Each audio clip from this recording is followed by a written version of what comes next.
Hi,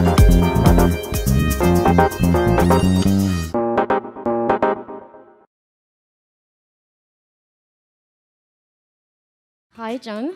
Bonjour, Caroline. You are an award-winning entrepreneur and writer. You mainly focus on the economics of foresight and innovation, especially in banking. And you've recently been appointed as the new CEO of l'atelier BNP Paribas. And we're very happy to welcome you for your first intervention here in France.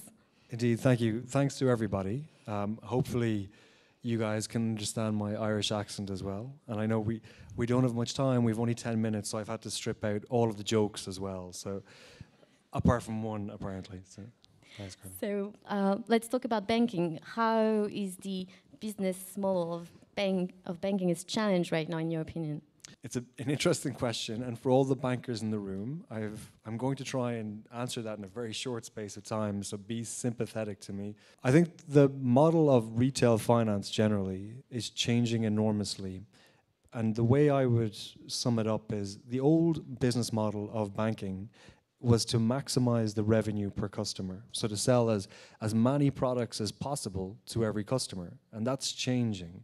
And it's changing to a model that looks to maximize the transactions per user. So the two big changes are from revenue to transactions and from customers to users. What I mean by that is, as we begin to see a more open environment for banking, a more data-driven, interoperable environment where banking provides a platform that facilitates 6 different utilities, those utilities being risk, capital, compliance, security, identity, and data. Those 6 utilities the bank will provide to third-party manufacturers in order to produce new products for customers. And it's an enormous change, but a change that focuses on what banks are already good at. So it's not a change that means necessarily that one side wins and one side loses. It's an evolution. And how data is leveraged in this context? So I think what we'll see is 2 things. So to set a context for data, it's obviously a really big term, and one of the things with data is that the potential futures in a world where we don't manage data effectively can be very dystopic or dangerous. The idea that insurance companies want our data now to help price insurance products, you want our genetic data potentially, the political environment as well. So imagine a world where poor people have no way to stop their data being out in the world, but wealthy people are paying for anonymity. That will produce an environment politically where only wealthy people have access to political jobs or social mobility. So data is a really complex problem, both at an ethical level and at a business level. How is it directly affecting banking, your question? For me, I think in 2 ways. One, as data becomes more of an asset, people will rely on their banks to help them secure their data. So capital and data will sit next to each other on people's personal balance sheets, and potentially energy to follow afterwards.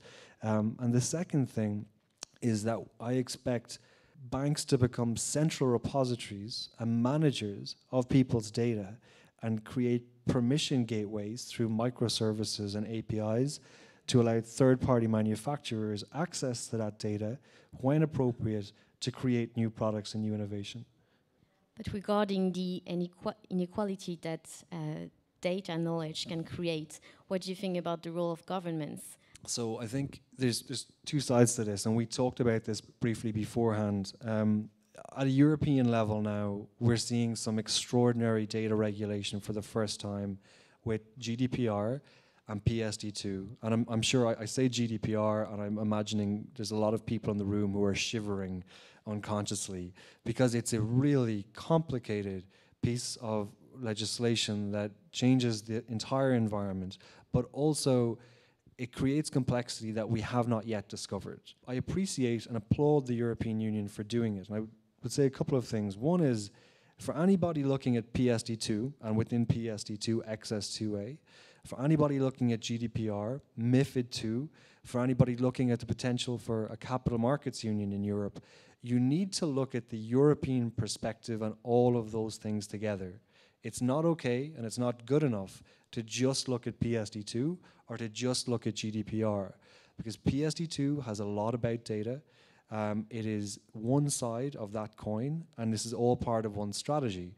So from a government and a legislative perspective, I applaud the European Union for protecting citizens' rights with GDPR, for not doing what America has broadly done and given in to large corporates and their desire for commercializable data. And the second thing is, I would say, one of the realities of the situation is that all of us in this room, some of the companies and the products that we use most regularly on a daily basis are American products. Now, if 10 years ago, when GDPR, the conversation began, would you have felt comfortable as a regulator or a legislator with the idea that a foreign country would own your citizen data? Of course not. So when we think about part of the reason for GDPR, it is the first steps on a road to European rails infrastructure for data and identity and payments all coming together that can be managed through Europe, that protects European citizen data, and it doesn't allow American companies or foreign companies to easily own European citizen data. So I think that's a positive thing and a progressive thing given the environment we're in, because we don't yet know the impact that that data is going to have. And what should be the role of fintech in this new way of ethical use of data? So this is very relevant for you, so I'm sure you have a perspective as well. So I think the role of fintechs has obviously changed. The narrative, the story about fintechs has changed. A number of years ago, it was adversarial. Is it going to be fintechs or banks? My view is that where fintechs fit in is as third-party manufacturers of new products that they will deploy through platforms to banking users.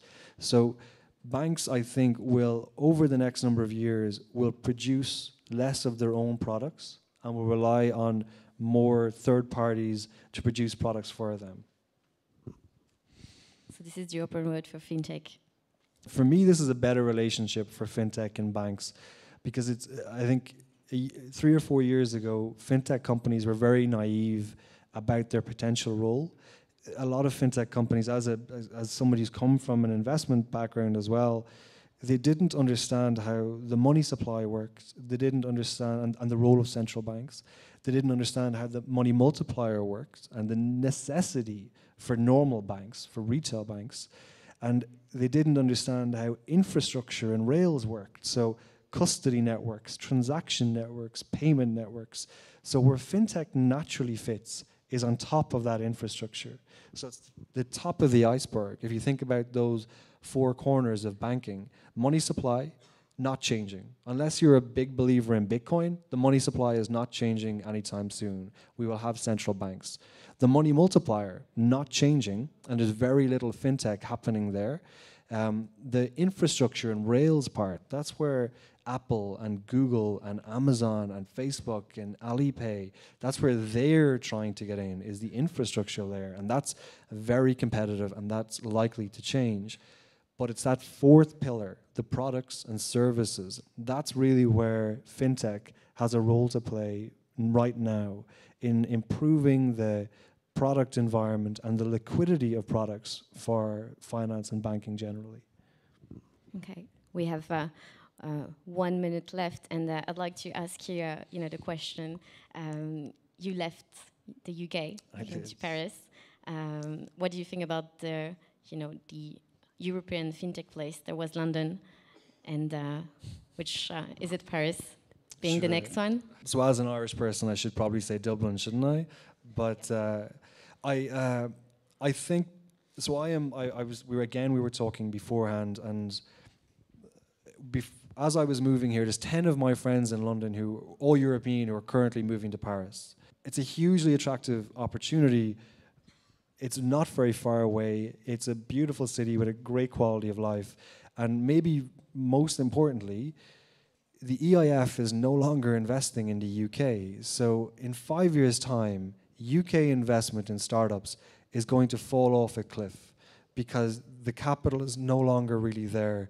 Now, I could, as an economist, I would be happy to talk about the risks of Brexit and why I think it's a very negative thing. But very simply, the largest investor in UK VC no longer is actively investing in the UK.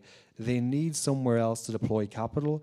Paris and Berlin are going to be the two primary beneficiaries for that capital. And it seems to me, with the EBA relocating to Paris, we will see a number of significant gestures to support the idea of a thriving, or Paris as the face of European fintech. I think in 5 to 10 years' time is what we can expect. Thank you so much, John, for this intervention.